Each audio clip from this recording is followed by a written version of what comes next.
Hello everyone, welcome to Study Castle. मेरा नाम है हेमंत बसवाल। आज मैं रिव्यू करूंगा एक बेहद आकर्षक और खूबसूरत फैक्ट बुक का, जो कि दिखने में बुक जैसी नहीं है। ये एक करंट मैगजीन जैसी दिखाई देती है, लेकिन जब हम इसको अंदर से देखेंगे तो ये काफ़ी खूबसूरत हमें दिखाई देगी। इसकी पब्लिकेशन की बात करूं तो समसामयिक घटना चक्र इसका पब्लिशर है, जो कि करंट अफेयर की मैगजीन वगैरह निकालते हैं यूपी पीसीएस के लिए।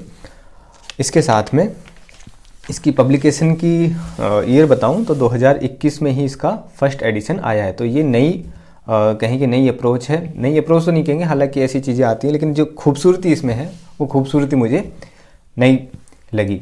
इसका प्राइस मैं बता दूं, इस पर 90 रुपीज़ लिखा है, तो 70 रुपीज़ की मुझे ये मार्केट में बुक मिल गई थी। इसके इलाहाबाद में इसका पब्लिकेशन हुआ है। अब मैं इसकी खासियत की बात करूँ तो आप देख सकते हैं अनुक्रमणिका में यहाँ पर हमें पहले प्राचीन भारत का विवरण मिल जाता है, उसके जितने भी टॉपिक्स हैं। फिर इसको 3 पार्ट में डिवाइड करके मध्यकालीन भारत का आगे जाके अनुक्रमणिका दी हुई है, और आधुनिक भारत है उसकी भी अनुक्रमणिका आगे हमें मिलती है। अब मैं यहीं से आपको एग्जाम्पल देके इसकी खासियत बता देता हूँ कि ये क्यों मुझे अच्छी लगी। पहली बात कि जो हमारा कॉन्सेप्ट है प्री हिस्ट्री का, या फिर कहें कि प्रागैतिहासिक काल का, उसको ये यहीं पे क्लियर करते हुए चलते हैं, और खामखा हमें टाइम पीरियड में उलझाने की कोशिश नहीं करते हैं। कि इसमें यहाँ पर पहले बता देते हैं प्रागैतिहासिक काल क्या है। ये पाषाणकालीन जो सभ्यता है उसको हम प्रागैतिहासिक काल कहते हैं, जहाँ पर हमें साक्ष्य जो हैं वो लिखित रूप में प्राप्त नहीं होते हैं। इसके बाद में आदि ऐतिहासिक काल है, उसको सिंधु घाटी सभ्यता यहाँ पर लिखा हुआ है, जिसके हमें जो लिखित साक्ष्य हैं तो मिलते हैं, लेकिन उनको हम पढ़ नहीं सकते हैं। दूसरा ऐतिहासिक काल।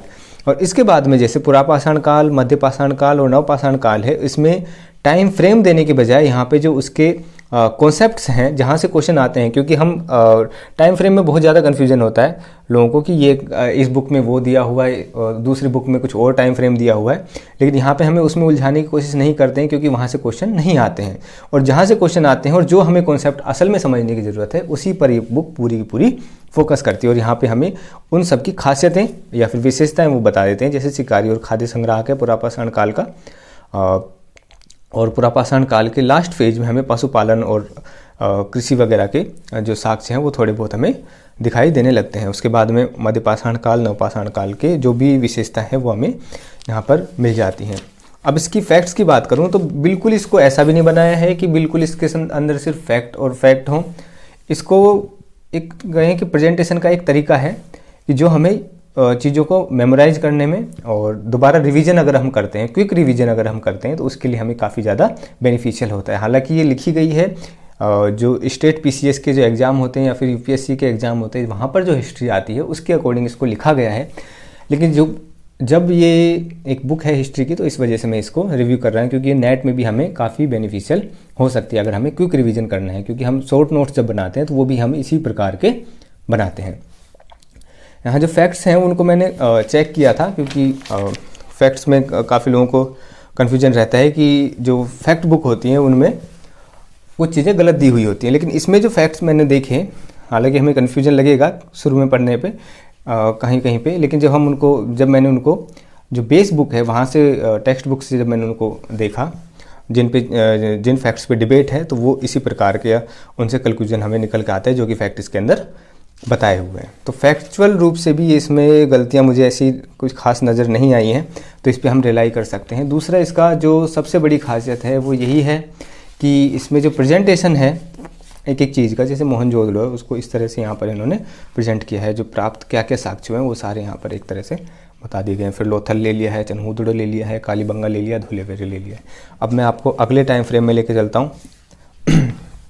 जैसे गुप्तोत्तर काल है, इसमें आप देखिए सर्कल बना करके उसके जो नवरत्न हैं उनको यहाँ पर दिखा दिया है। तो और इसके साथ में ये डिज़ाइन देखिए आप, ये थोड़ा सा आकर्षक बनाते हैं बुक को, और पढ़ने में थोड़ा सा हमें मज़ा भी आता है। अब ये देख लीजिए मंदिर स्थापत्य है, तो उन्होंने पूरा का पूरा मंदिर का स्ट्रक्चर जैसा यहाँ पर बनाने की, झंडे लगाकर हमें दर्शाने की कोशिश की है। तो ये एक बोरिंग बुक नहीं लगती है, क्योंकि फैक्चुअल चीज़ें हम जब लेते हैं तो वो बोरिंग हो जाती हैं। इसको इस तरह से लिखा गया है कि हम उसको चीज़ों को रिवाइज कर सकें बहुत ही रोचक तरीके से। यहाँ पर हमें मध्यकालीन भारत का टाइम फ्रेम है, और जो भी उसके टॉपिक्स हैं मेन वो हमें मिल जाते हैं। और इसमें भी उसी तरह से चीज़ें दी हुई हैं। आगे देखिए, इसके बाद में चलता हूँ आधुनिक काल में, और आधुनिक काल में भी इसी तरह से टाइम अनुक्रमणिका दे करके,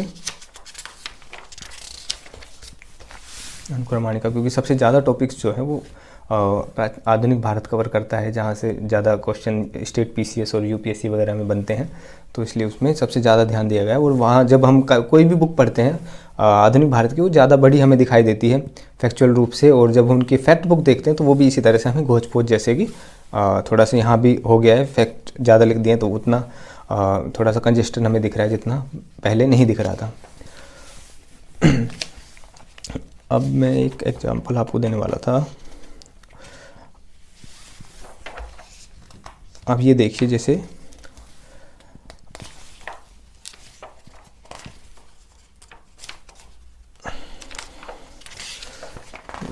लास्ट में यहाँ पर हमें जो आर्ट एंड कल्चर जैसी चीज़ें हैं उसका भी थोड़ा सा यहाँ पे विवरण हमें मिल जाता है, मैप के अकॉर्डिंग चीज़ें मिल जाती हैं। अब इसमें ये नहीं है कि बहुत ज़्यादा फैक्ट हमें मिलेंगे, लेकिन महत्वपूर्ण फैक्ट जो हैं, जो भी किसी भी बुक को रिवाइज करने के लिए, हिस्ट्री को पूरा एक बार में रिवाइज करने के लिए जितना हमें चाहिए वो हमें यहाँ से मिल जाता है, तो उस हिसाब से ये बुक परफेक्ट है। लेकिन अगर आप चाह रहे हैं कि हमें बहुत ज़्यादा फैक्ट मिले तो उस पॉइंट ऑफ व्यू से हमें ये बुक बहुत ज़्यादा हेल्पफुल नहीं होगी, लेकिन रिवीजन के पॉइंट ऑफ व्यू से बुक काफ़ी ज़्यादा बेनिफिशियल है। अगर आप नोट्स नहीं बना रहे हैं, लास्ट टाइम में बहुत पहले पढ़ा है आपने और बस आपको क्विक रिवीजन करना है, तो उसके पॉइंट ऑफ व्यू से भी ये बुक काफ़ी ज़्यादा हेल्पफुल रहेगी। इसकी सीमाएं मैं बताऊं तो एक तो यही है कि ये एक तरह से जैसे मैगजीन सी होती है उसी तरह से इसको कैरी करने में भी आसानी है बहुत। आप इसको गोल करके कहीं भी ले जा सकते हैं, लाइब्रेरी में जहाँ भी आप पढ़ रहे हैं। दूसरा, इसके पेज क्वालिटी है वो भी मेरे को काफ़ी ठीक लगी है। और तीसरी चीज़ मैं बताऊं तो बस यही मुझे एक चीज़ लगती है कि जो बहुत ज़्यादा फैक्ट जो होते हैं, जो नेट में आते हैं, जेआरएफ में आते हैं, तो उसके अकॉर्डिंग ये नहीं है, तो आप इस पर पूरी तरह से रिलाई नहीं कर सकते हैं।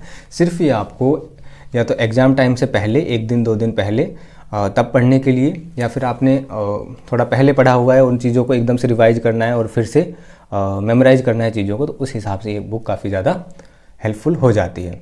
तो आप जो भी एग्ज़ाम्स की तैयारी कर रहे हैं जहाँ पे आपको हिस्ट्री का पोर्शन कवर करना है, तो उसके हिसाब से आप इसको देख सकते हैं। बाकी वीडियो देखने के लिए धन्यवाद।